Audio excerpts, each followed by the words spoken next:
Sinong gumagamot ng sugat mo? Yung ex mo ba? Hindi, di ba? Ako na asawa mo. Naway-away mo pa ako nang dahil sa babaeng yun. O ngayon, nasan siya? Ha? Nasaan yung Felma na yan? Wala. Sana nakikita mo talaga lahat ng effort ko ngayon. Diba? Ano, uulit ka pa? Kakausapin mo ulit yung Felma na yun? Huwag kang magpapahuli. Dahil sinisiguro ko sa'yo, hindi lang yung sugat na naaabutin mo.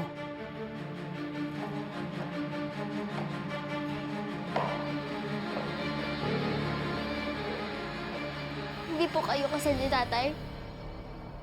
Bakit po? Kasi mas inuna namin yung mas importante.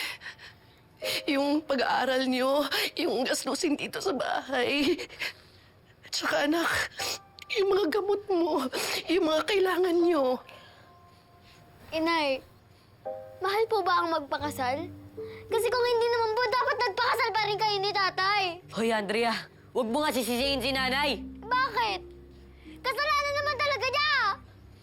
Kunwari pa siyang asawa niya si tatay, pero yun pala sinungaling niya! Tama ka! Kaya sinungaling! Akala mo nagtatrabaho yung pala ng bababae na! Hindi mamayaro si tatay! Mga anak, hindi kasi ako naniniwala sa kasal. Alam niyo naman kasi kung ano nangyari sa mga magulang ko, di ba? Yung lolo niyo, yung lola niyo. Hindi ba mga anak, nagpakasal nga sila pero naghiwalay din. Ayun. Ayaw niyong magpakasal, kaya ibang babae ang pinakasalan ni tatay! Tatawagan ko si tatay, kakusapin ko siya, papalit. Anak, wag. Andrea! Anak, wag. Anak, masasaktan ka lang eh. Andrea, makinig ka kay nanay! Andrea! Andrea! Bakit ganito? Bakit hindi ko siya makontak? Kung ayaw niya na makipag-usap sa atin, eh di wag!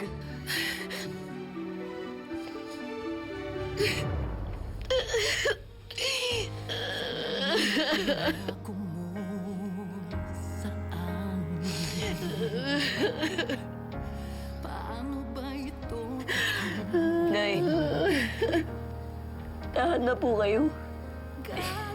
Tahan na po.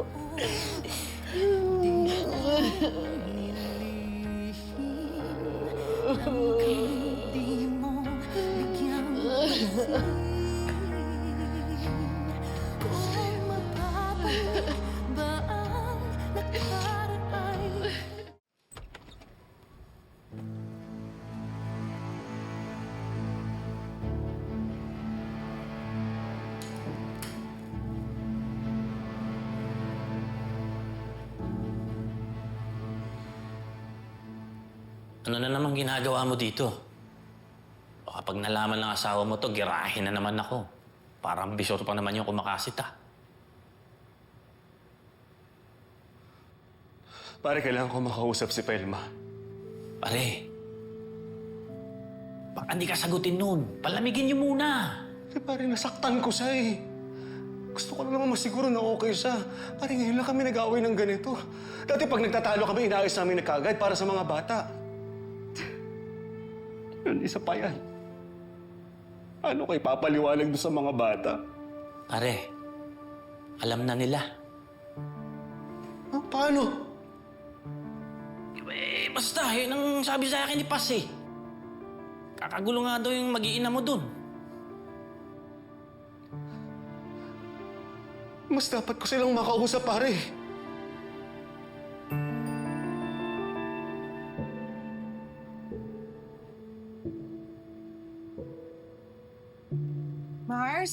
Mars, gusto ka daw kausapin ni Manuel, oh. Eto, oh. Wala na kaming dapat pag-usapan pa. Mars, kailangan mag-usap kayo. Ako na lang po kakausap kay tatay.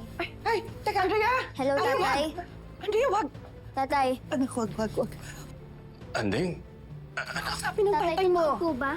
Andrea, Nagpakasal po kayo sa Hazel na yon? Huwag mo ang kausapin! Jeff. Ano ba yan? Nak, sorry. Kung ganun po, totoo? Bakit po, tatay?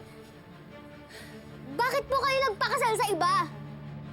Bakit kayo magkaka-baby? Anak, mahirap kasing ipaliwanag.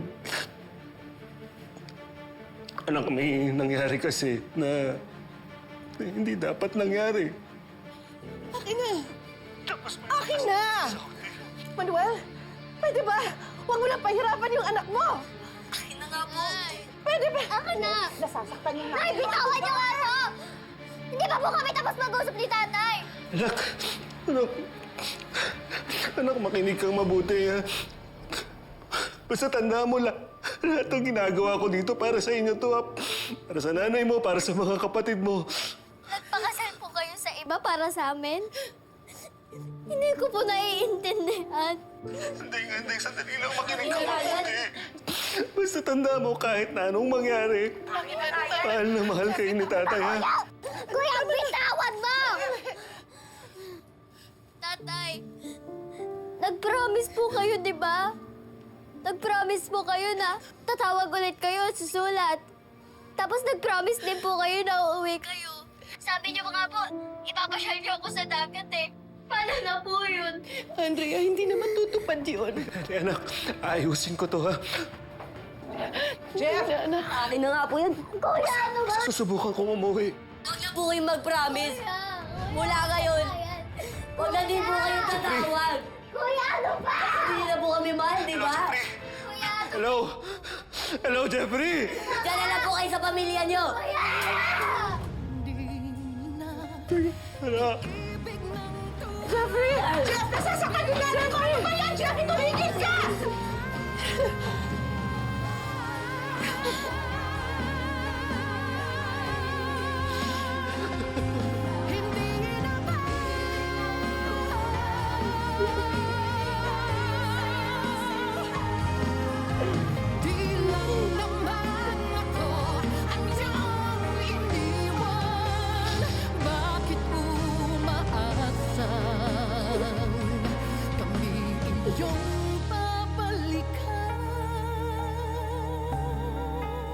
Bakit ka kasi nakialam, kuya? Alam mo naman nakakausap mo ba si tatay, di ba? Nakikinig ka pa. Eh, sinungaling naman yun. Hindi kaya! Di ba sabi niya, aayusin niya daw lahat para makauwi siya dito? anak, tama na, tama na. Paano siya uuwi? Eh, may ibang asawa nga. Uuwi pa rin si tatay! Uuwi siya! Tama na! Hindi ba kayo titigil? Huwag na kayong mag-away! Wala rin naman pupuntahan ito eh. Andrea, kahit maglupasay ka pa dyan, hindi na babalik ang tatay mo. Hindi na natin siya makakasama kahit kailan. Kaya tandaan nyo, tanggapin nyo na lang na iniwan niya tayo. Wala na! Wala na!